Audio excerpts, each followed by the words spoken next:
Thanks for watching Endgame Economics. If you enjoyed this video, hit subscribe. It's completely free for you, and it helps us continue making more videos like this. Imagine an entire nation watching nearly half of its people just pack up and leave. Since gaining independence, this small Eastern European nation has lost a jaw-dropping 40% of its population.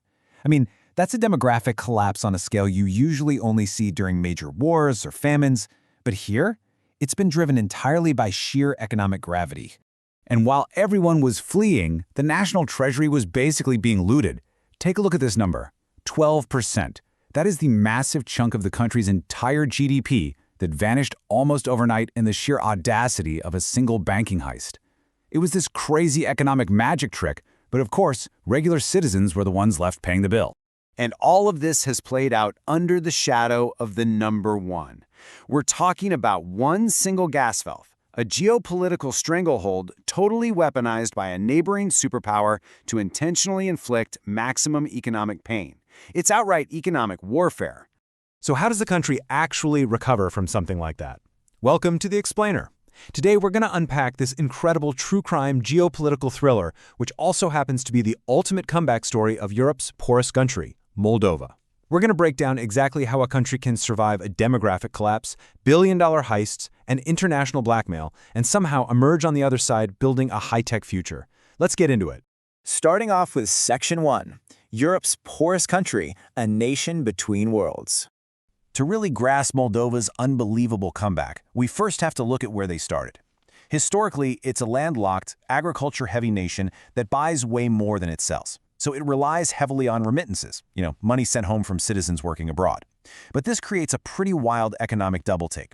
The IMF calculates Moldova's nominal GDP at just $19.5 billion. To put that into perspective, the entire economic output of this European nation is smaller than the annual revenue of just one single division of Walmart. Crazy, right? But then look at the purchasing power parity, or PPP, on the right. It jumps to $46.4 billion.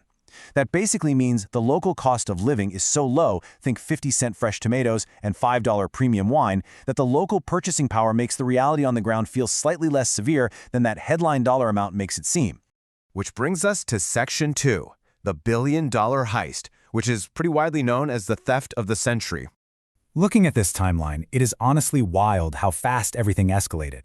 In 2014, a criminal network essentially turned 3 of the country's biggest banks into personal ATMs. They funneled roughly $1 billion through offshore shell companies in Latvia, and poof, it vanished. If you adjust that for the size of their economy, that's literally the equivalent of someone stealing $3 trillion from the United States in a single year. Just let that sink in. To stop the banking system from totally imploding, the state had to bail them out, which meant private theft suddenly became public debt. By 2015, the fallout just gut-punched the nation. The currency collapsed by 42% in just a few months, completely evaporating people's life savings. It got so bad that by 2019, the parliament formally declared Moldova a captured state, meaning it was completely controlled by oligarchs. Eventually, the wheels of justice did slowly turn, and the mastermind, oligarch Vladimir Plahotniuc, got a 19-year prison sentence in April 2026. But while the elites were looting the banks, everyday citizens were just looking for the exits. Let's look at Section 3, the remittance economy, exporting people. The absolute devastation of the national currency, combined with a total lack of domestic credit, fueled this massive brain drain. Working-age adults were leaving for places like Italy, Russia, and Portugal. And this transformed rural villages into what's known as the grandmother economy, where you have elderly grandparents left raising the kids of absent parents. The sheer scale of this migration is staggering. Look at this. In 2006, a massive 34.5% of Moldova's total GDP came purely from the diaspora wiring money back home. But here is the brutal economic trap.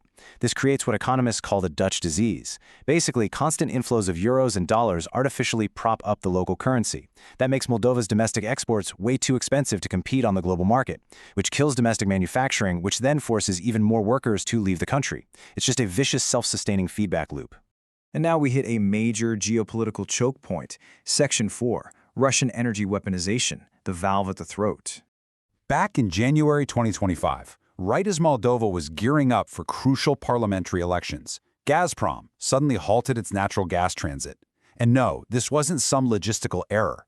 It was a deliberate, calculated move to intentionally inflict maximum economic and humanitarian pain right before people went to the polls. And the setup here is almost absurdly unfair.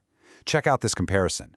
Transnistria, which is a pro-Russian breakaway region inside Moldova, was paying just 6 cents per cubic meter for Russian gas. That's essentially a massive politically motivated subsidy. Meanwhile, the rest of Moldova had to pay a full $1 for that exact same volume. And here is the real kicker. Transnistria used that practically free gas to generate cheap electricity and then sold it back to Moldova. So the entire country was trapped in this bizarre dependency on a Russian energy scheme.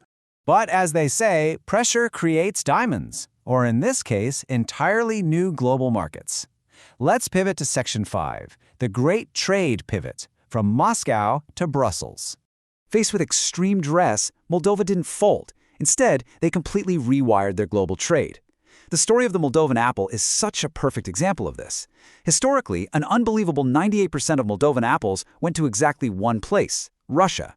But when Russia imposed these politically motivated trade bans, first in 2013 and again in 2022, to punish Moldova for leaning west, it massively backfired.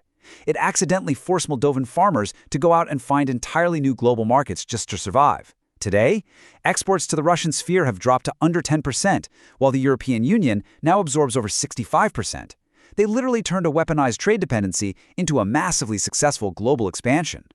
Which leads us to maybe the most surprising twist in this whole story. Section 6, the IT Park Miracle, building a billion-dollar tech economy. Deep inside this agriculture-heavy, remittance-dependent country, the government did something incredibly bold. They launched the Moldova Innovation Technology Park, or MITP. This was a highly aggressive policy specifically designed to reverse the brain drain and pull in serious foreign capital. Just look at these perks, because this is competitive tax arbitrage at its absolute finest. It acts as a legal haven for tech workers. You get a flat 7% tax on turnover, zero income tax. The whole thing is guaranteed by law until 2035. Plus, you can work remotely from anywhere in the world. And the result of all this? The average monthly salary is hitting around $2,500. Now, in a country where the national average is drastically lower, these IT jobs are paying 3 times the normal wage. It makes staying in Moldova or even moving there financially irresistible for tech talent. And what really surprised me is just how well this actually worked. In 2025, the IT park hit a staggering milestone, $1 billion in annual turnover. Honestly, it's incredible. This 7% tax trick grew the sector by 10 times in just 7 years. It was so successful that in 2025, IT services officially surpassed agricultural goods in total export value. The digital economy is now selling more abroad than the famous wine, apples, and walnuts that have literally defined the country for centuries. But none of this incredible adaptation matters if the underlying political foundation crumbles, which brings us to our final act. Section 7. The EU accession gamble, the one-way ratchet strategy. Right now, Moldova is executing this massive geopolitical moonshot. They're trying to tie themselves so irrevocably to Europe that any future attempts to drag them back into the Russian sphere become mathematically and politically impossible. Take a look at this aggressively fast countdown timeline. They scored candidate status in 2022, opened negotiations in 2024, are aiming to sign the accession treaty by 2028, and want full membership by 2030. Moldova is moving through these technical steps faster than any candidate in history. We're talking about outpacing countries that took well over a decade. And they're doing all this despite facing massive diplomatic hurdles, like having to navigate complex vetoes from Hungary that are tied up in broader regional politics. The financial reward for this integration is already showing up in a big way. The EU has unlocked a €1.8 billion economic aid package for the 2025 to 2027 window. The main goal here is to turbocharge Moldova's GDP growth to hit 7% by 2028. EU membership promises some incredible structural funds and unmatched investment credibility. However, we have to acknowledge that the political risks, Russian destabilization, election interference, major disinformation campaigns, those remain formidable threats to this entire timeline. So we arrive at the ultimate question. And honestly, this is what makes the whole story so fascinating. Can a one-way ticket to Europe truly save a country from its own geography? I mean, Moldova has survived a billion-dollar fraud, a targeted energy blockade, and total state capture. But can this high-stakes institutional bet on Brussels move fast enough to outrun the ticking clock of its own demographic collapse?